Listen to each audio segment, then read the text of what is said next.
किसी ने क्या खूब कहा है, न चादर बड़ी कीजिए, न ख्वाहिशों को दफन कीजिए। 4 दिन की जिंदगी है, बस चैन से बसर कीजिए। ना परेशान किसी को कीजिए, न हैरान किसी को कीजिए। कोई लाख गलत भी बोले, बस मुस्कुरा कर छोड़ दीजिए।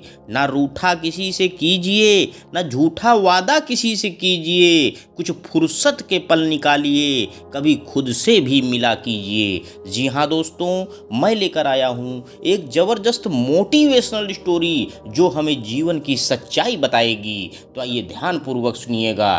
कहानी का शीर्षक है 4 रानियों वाला राजा। तो आइए शुरू करते हैं। एक बार एक रईस राजा था जिसकी 4 रानियां थीं। वो अपनी चौथी रानी को सबसे ज़्यादा प्यार करता था। उसे महंगे कपड़ों से लादे रहता और बेहतरीन खाना खिलाता था। वो उसे सबसे अच्छा मानता था। वो अपनी तीसरी पत्नी से भी बहुत प्यार करता था और उसका आसपास के राज्यों में बखान करता था, मगर उसे डर था कि वो एक दिन उसे किसी और के लिए छोड़ देगी। वो अपनी दूसरी पत्नी से भी बहुत प्यार करता था और वो उसकी हमराज थी और वो उसके साथ हमेशा सहानुभूति, इज्जत और धैर्य से रहती थी। जब भी राजा को कोई परेशानी होती थी तो वो उसे बताता था ताकि वो राजा को उस परेशानी का हल बता सके। राजा की पहली पत्नी राजा की सबसे वफादार थी और राज्य और उसकी दौलत को बढ़ाने में बहुत मदद करती थी, मगर वह अपनी पहली पत्नी से प्यार नहीं करता था। एक बार राजा बीमार पड़ गया और उसे समझ आ गया कि उसके पास समय बहुत कम है। इसलिए उसने अपनी चौथी पत्नी से पूछा कि मैं सबसे ज़्यादा प्यार तुमसे किया है और तुम्हें सबसे बेहतरीन चीज़ों से नवाजा है, तुम्हारा सबसे ज़्यादा ध्यान रखा है। अब जब मैं मरने जा रहा हूँ तो क्या तुम मेरे साथ देने के लिए मेरे साथ चलोगी? तब उसकी चौथी पत्नी ने जवाब दिया कि बिल्कुल नहीं। उसकी बात राजा के दिल में छुरी की तरह चुभ गई।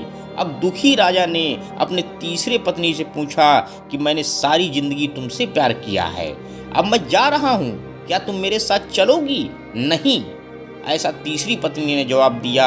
जिंदगी बहुत अच्छी है और जब तुम मरोगे तो मैं दोबारा से शादी करूंगी। अब राजा का दिल बैठ गया था और वो ठंडा पड़ गया था। फिर उसने अपनी दूसरी पत्नी से पूछा, मैंने हमेशा ज़रूरत के वक्त तुमसे मदद मांगी और तुमने भी हमेशा मेरा साथ दिया, लेकिन अब जब मैं मरूंगा क्या तुम मेरा साथ देने मेरे साथ आओगी? माफ़ करना, इस बार मैं तुम्हारी मदद नहीं कर सकती। दूसरी पत्नी ने जवाब दिया, ज़्यादा से ज़्यादा मैं तुम्हें तुम्हारी कब्र तक छोड़ सकती हूँ।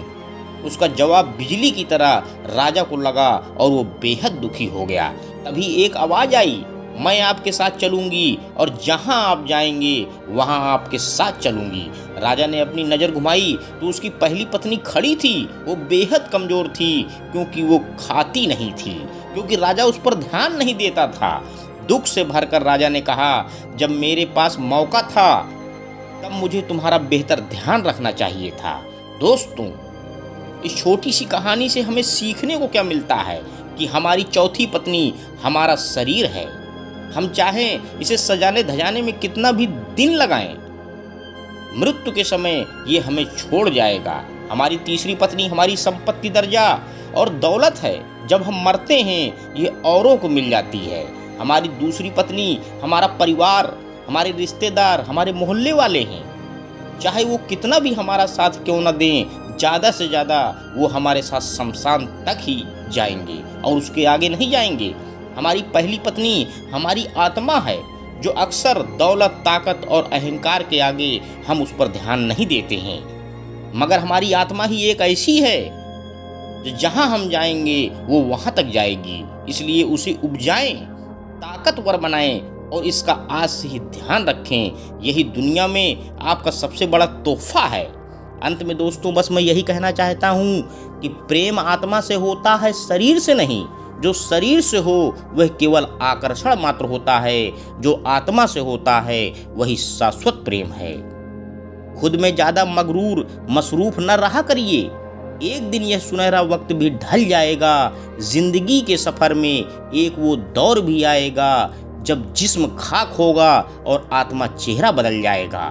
हमेशा उस काम को कीजिए जिसे आपकी आत्मा करने की आज्ञा देती हो, क्योंकि यह ईश्वर की आवाज़ है। धन्यवाद दोस्तों, मेरे YouTube चैनल को लाइक व सब्सक्राइब करें। आपका दिन शुभ हो।